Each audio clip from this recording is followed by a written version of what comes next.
Financial statement analysis for bankers ये course अब हिंदी में उपलब्ध है, जिसका लिंक आपको वीडियो के डिस्क्रिप्शन बॉक्स में मिल जाएगा।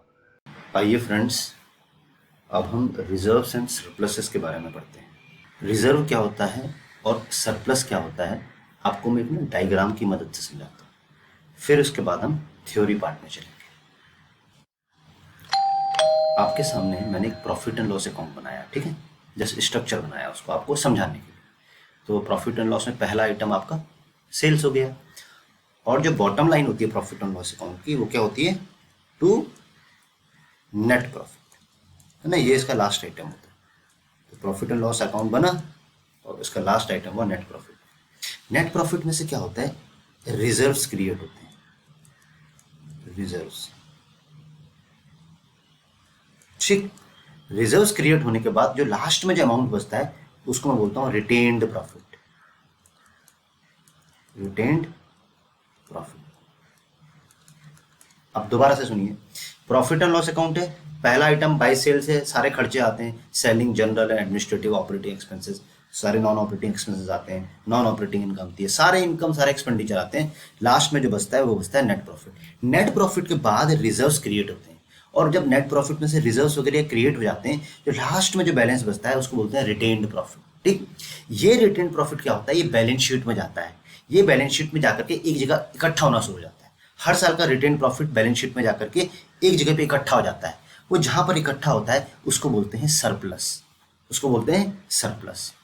तो दो चीजें क्लियर हुई इसमें, एक तो रिजर्व्स एंड सरप्लस और reserves and retain profit are both are post profit matter. तो रिजर्व्स को मैं अगर लिखूं, it is a post profit matter, तो कोई गलती नहीं होगी इसमें। Reserve is a post profit matter. Reserves किसी पर्पस के लिए बनाया जाता है, ठीक है। वो पर्पस जनरल भी हो सकता है, वो पर्पस स्पेसिफिक भी हो सकता है, उसके बारे में हम आगे पढ़ेंगे, ठीक। नेट प्रॉफिट में से रिजर्व्स जब क्रिएट हो जाते हैं, जो लास्ट में जो बचता है प्योर आइटम, रिटेन्ड प्रॉफिट बोलते हैं इसको, वो रिटेन्ड प्रॉफिट बैलेंस शीट में जाता है और एक्यूमुलेट होना शुरू हो जाता है। उस एक्यूमुलेशन ऑफ रिटेन्ड प्रॉफिट को हम क्या बोलते हैं? सरप्लस बोलते हैं, ठीक। अब बैलेंस शीट का एक पिक्चर देखते हैं, उससे आप बिल्कुल क्लियर समझ जाएंगे कि रिजर्व्स कहां पर होता है और सरप्लस कहां पर होता है। अब आप बैलेंस शीट देखिए। बैलेंस शीट के 4 कंपार्टमेंट्स होते हैं ना, मैंने आपको बताया था। ये वाला कंपार्टमेंट्स होता है, ये क्या होता है? Long term source. ये जो कंपार्टमेंट होता है ये शॉर्ट टर्म सोर्स या करंट लायबिलिटी। ये जो कंपार्टमेंट होता है लॉन्ग टर्म यूज, या कह लीजिए इसको for the timing fixed assets. ये शॉर्ट टर्म यूज या करंट एसेट। तो लॉन्ग टर्म सोर्सेज में पहला आइटम क्या हुआ? कैपिटल, जो कि हम पढ़ चुके हैं। दूसरा आइटम क्या हुआ? Reserves and surplus. तो रिजर्व्स क्या हुआ? जो कि मैंने नेट प्रॉफिट में से हटाया अलग, नेट प्रॉफिट में से सब्ट्रैक्ट किया, और वो मैं इनको यहां इकट्ठा करता गया रिजर्व्स में। और सरप्लस क्या है? जो प्रॉफिट में से जब मैंने रिजर्व्स क्रिएट कर दिए, लास्ट में जो मेरा प्रॉफिट बचा है रिटेन्ड प्रॉफिट, वो रिटेन्ड प्रॉफिट यहां एक्यूमुलेट होता है। तो सरप्लस को मैं क्या कह सकता हूं? एक्यूमुलेशन ऑफ प्रॉफिट्स, ऐसे कह सकता हूं, ठीक। ऐसे होता है। अब कहते हैं हम उसको एक साथ ही, रिजर्व्स एंड सरप्लसेस, ठीक है ये दोनों एक ही, बस थोड़ा सा दोनों में थिन डिफरेंस है, ठीक है, लेकिन कहते हैं हम हमेशा साथ में ही, ठीक। अच्छा, अब हम थ्योरी पार्ट में आते हैं। Surplus. Surplus is the balance in the profit and loss account after the dividend and reserves are provided for appropriated or transfer. Actually, every year, whatever is the profit is left after creation of reserve, it is credited into surplus. So basically, surplus is the accumulation of profits. और reserve क्या होता है? Reserves is part of profit set aside by company to meet some purpose, ठीक। अच्छा, अब reserve भी कई प्रकार के होते हैं, आइए देख लेते हैं। वो रिजर्व ना 2 प्रकार के होते हैं बेसिकली। एक होता है रेवेन्यू रिजर्व, एक होता है कैपिटल रिजर्व। रेवेन्यू रिजर्व क्या होता है? नाम से ही पता लग रहा है, रेवेन्यू, ऐसा रिजर्व जो कि रेवेन्यू प्रॉफिट से क्रिएट होता है। और कैपिटल रिजर्व, ऐसा रिजर्व जो कैपिटल प्रॉफिट से क्रिएट होता है। अब रेवेन्यू प्रॉफिट क्या होता है? जो कि मेन रेवेन्यू है कंपनी का, वहां से जो प्रॉफिट जनरेट हो रहा है ना, नॉर्मल डे टू डे जो प्रॉफिट मेरा जनरेट हो रहा है, उससे जो मेरा रिजर्व बन रहा है वो रेवेन्यू रिजर्व है। Reserve that is created from the revenue profit. और कैपिटल रिजर्व क्या है मेरा, कैपिटल प्रॉफिट से। कैपिटल प्रॉफिट क्या है, किसी कंपनी के पास फिक्स्ड एसेट था, उसने फिक्स्ड एसेट बेचा, जो प्रॉफिट हुआ वो प्रॉफिट कहाँ जमा होगा, कैपिटल रिजर्व में, क्योंकि वो capital asset, fixed asset capital asset होता है, कैपिटल एसेट से वो क्रिएट हो रहा है। तो कैपिटल रिजर्व कहाँ क्रिएट होता है, जहां पर फिक्स्ड एसेट में कोई चेंजेस हो, जहां पर कैपिटल पार्ट में कोई चेंजेस हो, है ना, जहां पर कैपिटल पार्ट में कोई चेंजेस हो, वो कैपिटल आपका कैपिटल रिजर्व है। कंपनी ने शेयर्स फोरफिट कर दिए, है ना, फोरफिट कर दिए, फोरफिट शेयर को फोरफिट कर दिया, तो कैपिटल वाला पार्ट है, तो यहां से जो कंपनी को प्रॉफिट हुआ वो कैपिटल रिजर्व में जाएगा। कंपनी ने रिवैल्यूएशन किया फिक्स्ड एसेट्स का, तो फिक्स्ड एसेट है वो, तो वो डे टू डे तो प्रॉफिट नहीं है, तो वो क्या कैपिटल प्रॉफिट है, रिवैल्यूएशन। तो जो रिवैल्यूएशन रिजर्व बना वो क्या बना, कैपिटल रिजर्व। इस तरह से जो कैपिटल रिजर्व का निर्माण होता है, ठीक है। तो रेवेन्यू रिजर्व और कैपिटल रिजर्व। अब थोड़ा सा और डीप जाते हैं।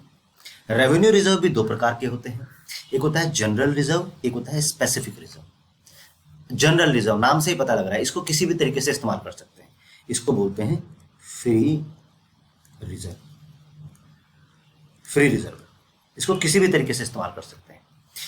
Amount set aside of profit not for any specific purpose, it can be use for any purpose, it can be use for any purpose.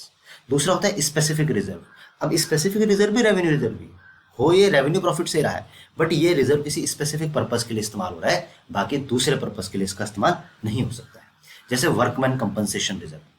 कई बार कंपनीज क्या होती है ना, एक रिजर्व बना देती है, क्यों, फ्यूचर में वर्कमैन को कोई दिक्कत हो, कोई एक्सीडेंट हो जाए वर्कमैन के साथ, अनफॉर्चुनेट डेथ हो जाए, तो वहां पर कंपनसेशन देने के लिए कंपनी के पास पहले से रिजर्व हो, तो कंपनी क्या क्रिएट करती है, workman compensation reserve. Debenture redemption reserve. Company कई बार डिबेंचर इशू करती है ना, 5 साल के लिए, 6 साल के लिए, 10 साल के लिए, तो कंपनी को डिबेंचर रिडीम करना पड़ेगा, पैसा देना पड़ेगा, तो कंपनी उसके लिए एक रिजर्व क्रिएट करना शुरू कर देती है। ऐसे ही होता है कैपिटल रिडेम्पशन रिजर्व। कंपनी क्या होती है, प्रेफरेंस शेयर इशू करती है, तो प्रेफरेंस शेयर के रिडेम्पशन के लिए कंपनी का रिजर्व बना देती है, इसको बोलते हैं कैपिटल रिडेम्पशन रिजर्व। उसी प्रकार से एक इन्वेस्टमेंट फ्लक्चुएशन रिजर्व आप सुनेंगे। कंपनीज इन्वेस्टमेंट करती है ना अपना सरप्लस फंड प्रॉफिट कमाने के लिए, तो वो इन्वेस्टमेंट अप डाउन हो सकता है, तो उसमें कोई लॉस ना हो, कंपनी उसके लिए एक रिजर्व क्रिएट करती है, इन्वेस्टमेंट फ्लक्चुएशन रिजर्व। ठीक, तो ये हो गया जनरल रिजर्व, ये हो गया स्पेसिफिक रिजर्व। कैपिटल रिजर्व मैंने आपको बताया है। कैपिटल रिजर्व क्या होता है, amount set aside out of capital profits and normally not available for distribution. In other words, reserves created out of capital profits and which is not available for distribution is capital reserve. Capital reserve का इस्तेमाल कुछ specific conditions में किया जा सकता है, जो कि कंपनीज अकाउंट 2013 में दिया गया, ठीक है। तो कैपिटल रिजर्व क्या होता है, जैसे profit prior to incorporation, profit on sale of fixed assets, premium on issue of shares और debentures, profit on redemption of debentures, okay, profit on forfeiture of shares, company ने शेयर फोरफिट कर दिए, revaluation reserve, ये सब क्या है मेरे capital reserve. अच्छा, रिवैल्यूएशन रिजर्व ध्यान रखिएगा, रिवैल्यूएशन रिजर्व को मुझे नेटवर्थ का पार्ट नहीं लेना है, ध्यान रखिएगा। कारण क्या है ना, रिवैल्यूएशन रिजर्व एक केवल बुक एंट्री होती है, ठीक। आइए क्या होती है, मैं आपको थोड़ा सा शॉर्ट बताता हूं उसके बारे में, क्योंकि बैंकर्स पॉइंट ऑफ व्यू से बड़ा इंपॉर्टेंट है।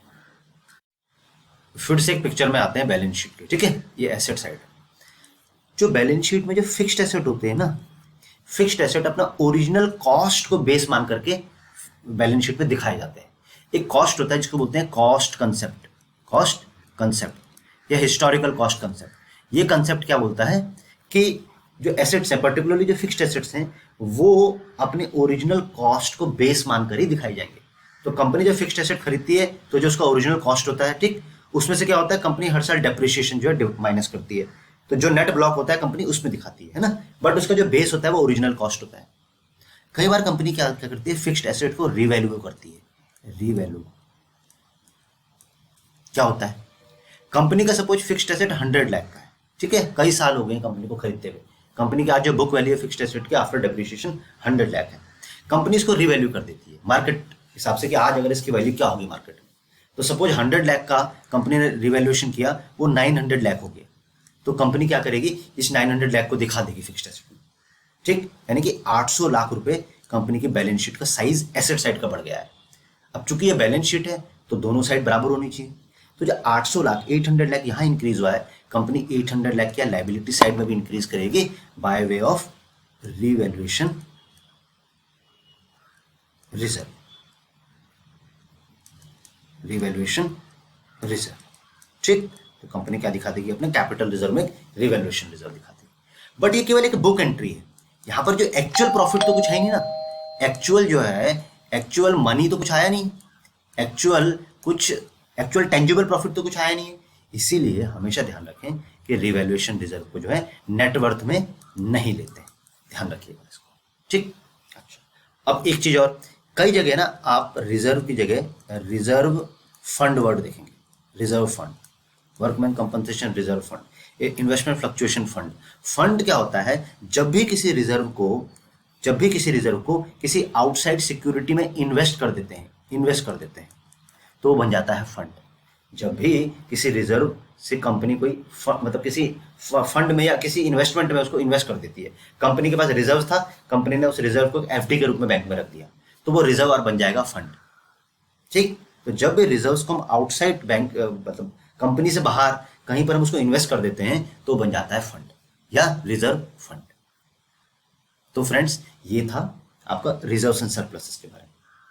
अब इससे पहले कि ये मैं वीडियो एंड करूं, 2-3 इंपॉर्टेंट डेफिनेशंस आपको बता देता हूं। एक होता है नेटवर्थ। क्या होता है नेटवर्थ? नेटवर्थ क्या होता है? It is the total of paid up capital plus reserves and surplus. Reserves और सरप्लस में आपको रिवैल्यूएशन रिजर्व को नहीं लेना है। तो ये हो गया नेटवर्थ। टेंजिबल नेटवर्थ क्या होता है कि जब मैं नेटवर्थ में से इनटेंजिबल एसेट्स माइनस कर देता हूं, जैसे कि गुडविल, पेटेंट, जैसे कि preliminary expenses, pre operative expenses, तो मेरा बन जाता है टेंजिबल नेटवर्थ। दो preliminary and pre operative basically fictitious asset होते हैं, बट जनरली इनको भी हम इंटेंजिबल एसेट्स के रूप में ही दिखाते हैं, या इनके बारे में चर्चा जब करते हैं तो उसको इंटेंजिबल एसेट्स के रूप में ही हम मानते हैं। ठीक, तो नेटवर्थ में से जब मैंने इंटेंजिबल एसेट्स को सब्ट्रैक्ट किया तो मेरा नेटवर्थ निकल गया। एडजस्टेड नेटवर्थ, ये क्या होता है एडजस्टेड नेटवर्थ? प्योर नेटवर्थ है। नेटवर्थ में से जब टेंजिबल नेटवर्थ में से मैं इन्वेस्टमेंट इन एसोसिएट कंसर्न को माइनस कर देता हूं तो मेरा एडजस्टेड नेटवर्थ आ जाता है। क्या आ जाता है? एडजस्टेड नेटवर्थ आ जाता है। तो एक्चुअली जब कंपनी इन्वेस्ट करती है ना अपने एसोसिएट कंसर्न में, जैसे किसी कंपनी ने अपने ग्रुप कंसर्न में पैसा लगा दिया, तो हम उसको बोलते हैं संक कॉस्ट या संक इन्वेस्टमेंट। हम मानते हैं कि पैसा गया, वो पैसा नहीं आएगा। तो इसीलिए टेंजिबल नेटवर्थ में से मैं जब इन्वेस्टमेंट इन एसोसिएट या ग्रुप कंसर्न को माइनस कर देता हूं तो जो मेरे पास आता है वो होता है एडजस्टेड नेटवर्थ। एडजस्टेड नेटवर्थ मेरा प्योर मेरा नेटवर्थ कह सकता हूं। अगर ये वीडियो आपको अच्छा लगा है और आप ढूंढ रहे हैं फाइनेंशियल स्टेटमेंट एनालिसिस के ऊपर एक डिटेल्ड कोर्स, वो भी अपनी भाषा हिंदी में, तो फिर इसका लिंक आपको इस वीडियो के डिस्क्रिप्शन बॉक्स में मिल जाएगा।